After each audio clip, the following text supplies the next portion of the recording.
함께 보실 말씀은 빌립보서 4장 1절에서 9절까지 말씀입니다.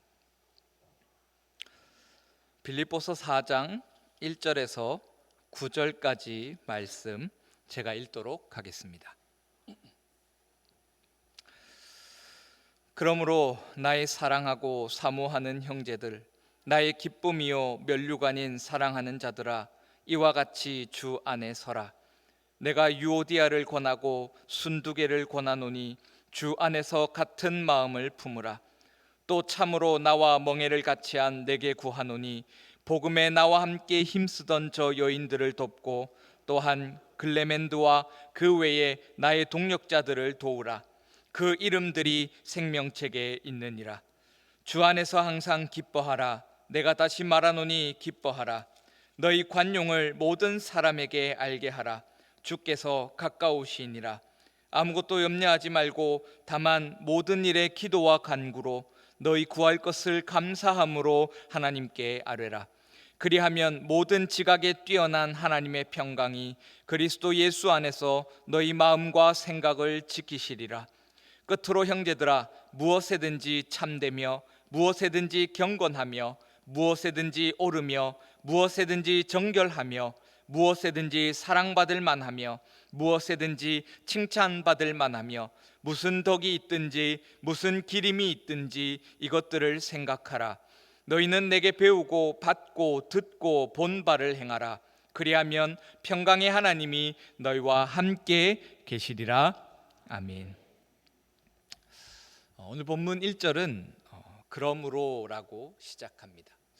그런데 사실 오늘 본문의 1절에 기록되어 있는 그러므로라는 단어보다 조금 더 어떤 의미를 더 잘 살려줄 수 있는 단어는 바로 이런 이유 때문에입니다.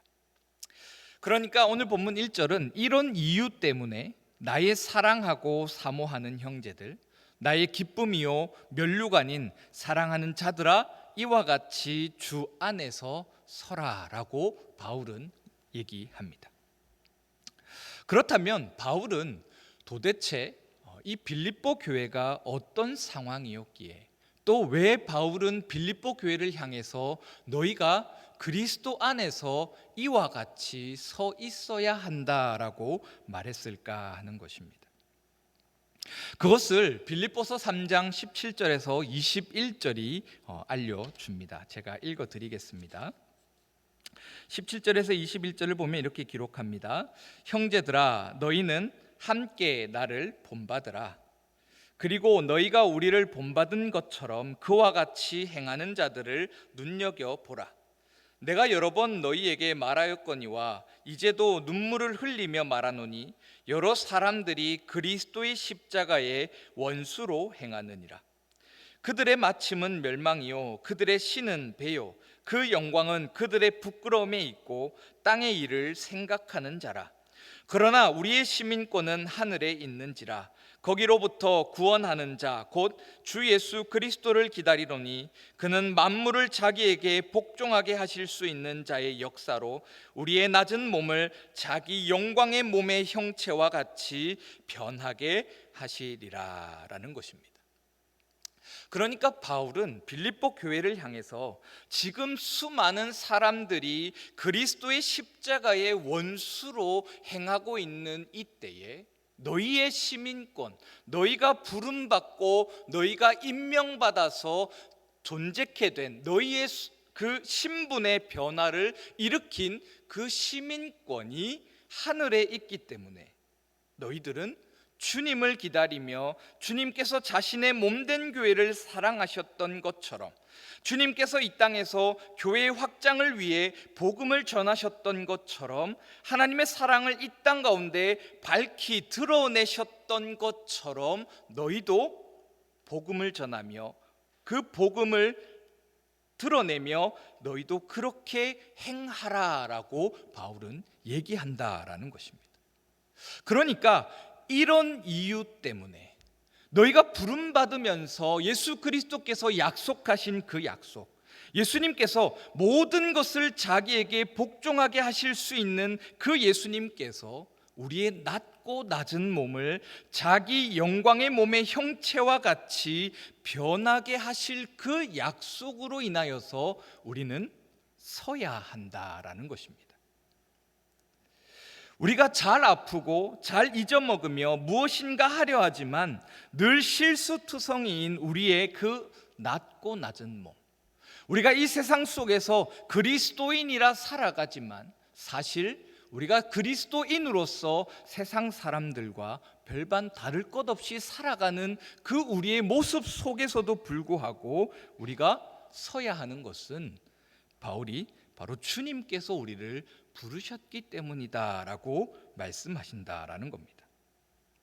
주님께서 모든 것을 아시고 모든 것을 행하시고 모든 것을 존재하게 하신 그 예수님께서 자신의 형체와 같이 온전하게 영광을 바라보며 그 높고 고귀한 형체와 같이 변하게 하실 것을 우리가 약속받았기 때문에 우리는 서 있어야 한다라는 것이죠. 그렇기 때문에 바울은 지금 이런 이유에서 이와 같이 주 안에 너희가 서 있어야 한다라고 말합니다. 그리고 이런 바울의 권면은 우리가 들을 때에 빌립보 교회가 무엇인가 서 있지 않는구나, 빌립보 교회가 어떤 이유에서건 주저앉아 있고 좌절하고 있고 실패하여서 그저 손 놓고 있는 상황이었구나라는 것을 우리는 짐작해 됩니다. 그리고 그것을 오늘 본문 2절에서 3절은 잘 보여줍니다. 내가 유오디아를 권하고 순두개를 권하노니 주 안에서 같은 마음을 품으라. 또 참으로 나와 멍에를 같이 한 내게 구하노니 복음에 나와 함께 힘쓰던 저 여인들을 돕고 또한 글레멘드와 그 외에 나의 동력자들을 도우라. 그 이름들이 생명책에 있느니라 라는 말씀입니다. 지금 2절에서 3절을 보았을 때 이 빌립보 교회 안에는 무엇인가 알게 모르게 서로 다른 마음을 가지고 있는 것 같습니다. 뭔가 서로가 주저앉아 있는 상태에서 누군가는 나는 못하겠다, 그리고 누군가는 우리 함께 해봅시다, 왜 내가 할 수 있는데 너는 하지 못하느냐라는 그런 서로를 향한 서로 맞지 않는 마음, 서로 다른 마음을 가지고 서로를 향하여서 함께 하지 않는 그 일들이 지금 이 빌립보 교회 안에 가득한 것처럼 보인다라는 것입니다. 그렇다면 왜 빌립보 교회 안에는 이런 일들이 많아졌을까요? 왜 바울은 이런 빌립보 교회를 향해서 너희가 그리스도 안에서 한 마음을 품어야 하고 그리스도 안에서 서 있어야 한다라고 말할 그런 상황들을 빌립보 교회는 겪게 되었느냐라는 것입니다. 지금 빌립보 교회가 처한 상황은 바울이 복음을 전하다 반역자로서 감옥에 갇힌 상태입니다. 또 그것만이 아니었습니다. 빌립보 교회는 그런 바울의 가르침을 받았기 때문에 로마로부터 의심을 받으며 예의주시함을 당하며 핍박당하는 그런 상황이었습니다. 거기에 빌립보 교회가 힘을 좀 내어서 바울을 위로하며 바울에게 편지를 전하며 바울로부터 하여금 편지를 받으며 위로를 받으려 했는데 그 선물을 전달하러 보냄받았던 에바브로디도마저 그 선물을 들고 나아가다가 병에 걸려 그만 죽을 고비 가운데 놓여 있는 상황이 바로 이 빌립보서가 쓰여진 상황이었습니다. 여러분들이라면 어떻겠습니까? 오늘날로 치면 경제도 어렵고 모든 것이 잘 안 풀리는 이 시대 속에서 우리의 어떤 피부로 체감하는 그 계절은 바로 한겨울입니다. 그런 한겨울이 닥쳐오는 것도 힘들고 어렵고 그 속에서 내 체온 하나 지켜내는 것도 힘든 상황인데 지금 빌립보 교회는 어떤 상황이냐면 거기에 찬물을 끼얹어 버리는 그런 상황이라는 것입니다. 사회, 경제, 문화 모든 것이 어지럽고 혼란스럽고 굉장한 그런 불안감 속에서 그런 힘든 시기 속에서 지금 빌립보 교회는 놓여 있다라는 것이죠. 자신들의 삶만을 지켜내는 것도 힘든데, 자신들에게 힘을 주고 자신들에게 가르침을 주어서 자신들로 하여금 일어나도록 해야 하는 바울 또한 감옥에 갇혀서 자유롭지 못하게, 또 아무것도 하지 못하는 그런 상황 가운데 놓여 있고, 또 그들이 서로 편지를 주고받으며 위로받고 위로하기 위해서 보내었던 자마저 죽을 병에 걸려 생사를 넘나들고 있는 그런 상황이라는 것입니다. 바로 빌립보 교회가 이런 상황 가운데서 어떤 생각들을 가지게 되었겠느냐라는 것이죠. 여러분들이라면 이런 상황 속에서 어떤 질문들을 던지시고 어떤 해답을 찾으며 어떤 행동을 취하며 살아가시겠느냐라는 것입니다. 어쩌면 하나님을 믿는 우리에게 왜 이런 일들이 일어나야 하는가? 하나님께서 도대체 우리에게 어떤 의도와 어떤 뜻을 가지고 계시기에 우리에게 이토록 힘들고 어려운, 그토록 차갑고 차가운 한겨울을 주시는가라는 그런 질문들을 던지게 되지 않으시겠습니까? 바로 빌립보 교회가 서로 다른 마음을 품게 되었다는 것은 왜 이토록 어렵고 힘든 시기가 우리에게 주어져야 하는가? 왜 하나님을 믿는 우리에게 이런 일이 일어나야 하는가라는 그 질문들 속에서 그 문제에 대해 해결하려는 방법들과 혹은 누군가는 그 문제들 속에서 주저앉아서 나는 모르겠다, 나는 아무것도 못하겠다, 나는 이제 그만하겠다라는 그런 안주함과 좌절과 실패감에 매여 있는 사람들이 있었다면, 또 누군가는 그 속에서 이것이 방법이다, 이것이 해결할 수 있는 방법이다 라고 외치며 사람들을 이끌어가려 했던 그 부류가 생겨났다라는 것입니다. 특히 오늘 본문 2절에서 바울이 권면하고 있는 그 두 사람, 유오디아와 순두계라는 그 두 사람의 말에 따라 많은 사람들이 자신들의 방법을 통해서, 자신들의 생각과 자신들의 어떤 의견을 통해서 그 문제 속에서 해답을 찾으려 했고, 서로가 맞지 않는 해답 속에서 서로를 향해서 비방하며 비판하며 서로를 향해서 같은 마음이 아니라 한 마음이 아니라 서로 다른 마음을 가지며 서로를 대하고 있다라는 것입니다. 그렇기 때문에 이런 그들에게 바울은 주 안에서 같은 마음을 품으라라고 권면합니다. 그러면서 바울은 그렇게 분리되어 있고 분열되어 있는 이 빌립보 교회를 향해서 자신들의 삶 속에서 일어나지 못하고 헤어나지 못하며 그 문제 속에 매여서 그 문제만을 바라보며 그 문제 속에서 허덕이고 있는 그 빌립보 교회를 향해서 4절과 5절의 권면을 던집니다. 주 안에서 항상 기뻐하라. 내가 다시 말하노니 기뻐하라. 너희 관용을 모든 사람에게 알게 하라. 주께서 가까우시니라 라고 말입니다. 마치 슬플 때 웃을 수 있는 사람이 인류이다라는 말과 같이 바울은 그들에게 말합니다. 너희가 죽을 것 같지만, 너희가 마치 아무것도 없는 것 같지만, 너희의 앞에 어둠과 좌절과 실패와 그런 바닥만이 놓여 있는 것 같겠지만 웃어라 라고 말한다라는 것입니다. 그런데 사실은 그렇지 않습니다. 바울은 힘든 상황 가운데서 우리에게 주어지는 힘을 바라보라 말합니다. 우리의 상황을 이기도록 하는 힘, 우리의 상황 가운데서 버티고 견디고 인내케 하는 그 힘이 주어졌음을 말하며 너희에게 있는 힘을 드러내라, 보여라. 그렇기 때문에 너희가 웃어라, 기뻐하라 라고 말하고 있다라는 것입니다.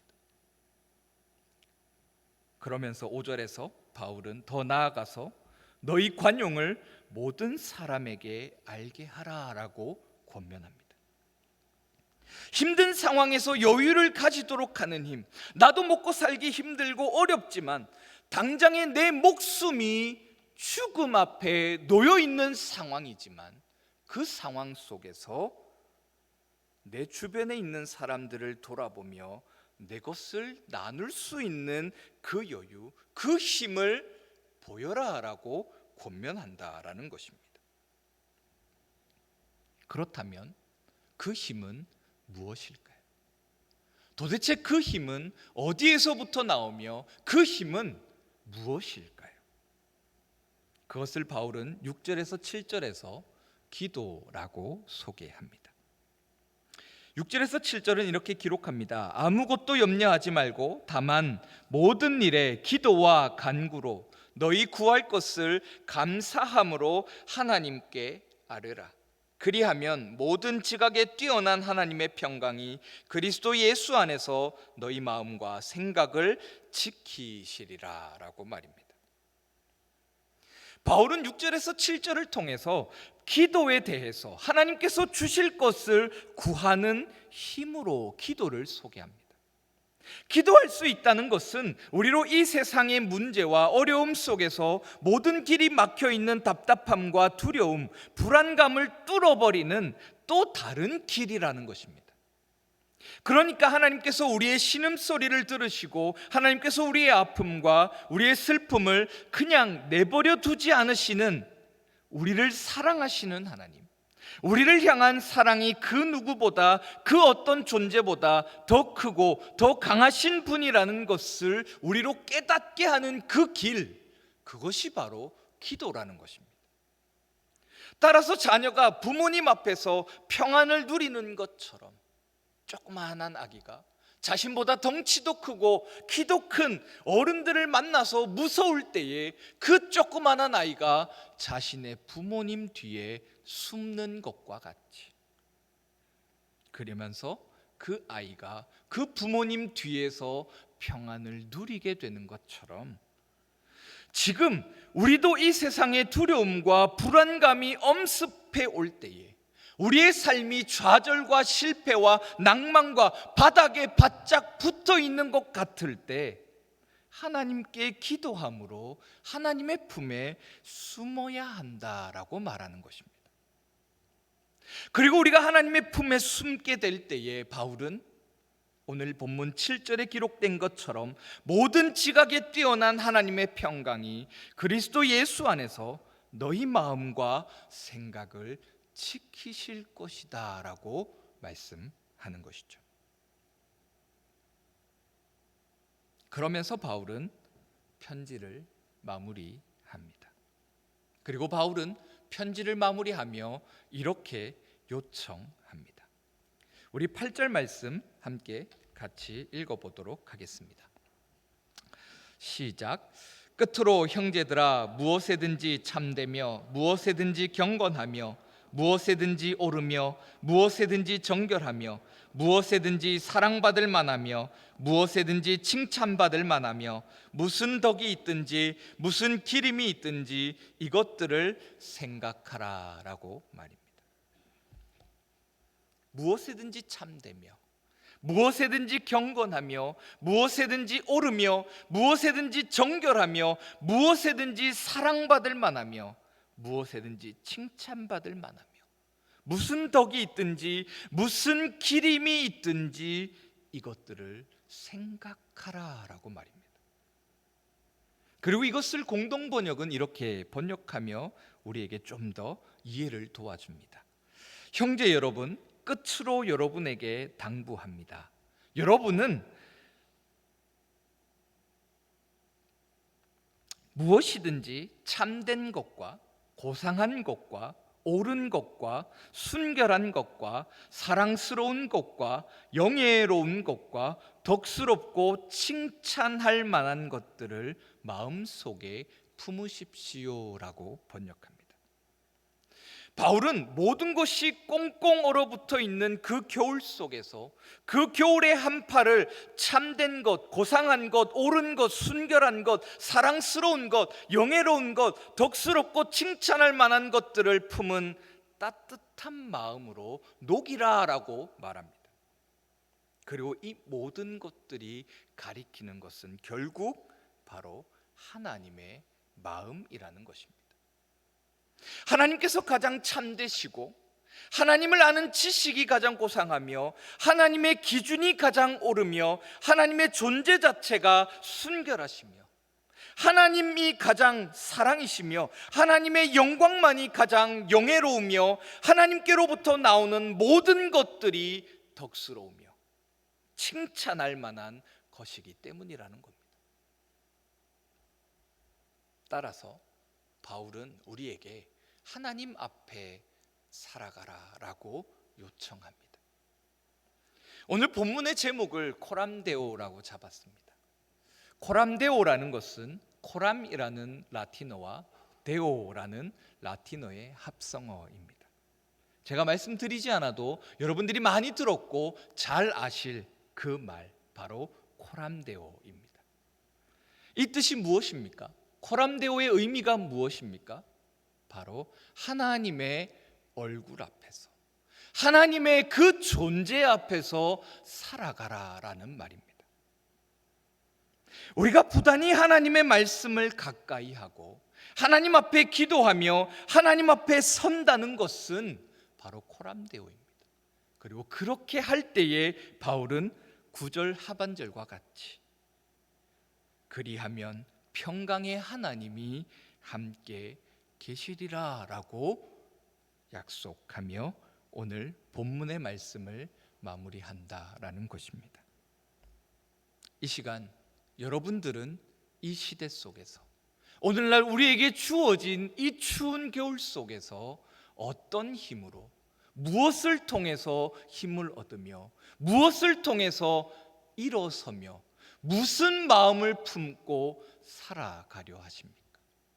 한 해를 마무리하며 이 시간 다시 다가올 내년을 생각하시며 기대하시며 이 코람데오의 삶을 기대하시고 결단하시는 복된 역사가 있으시기를 축원합니다.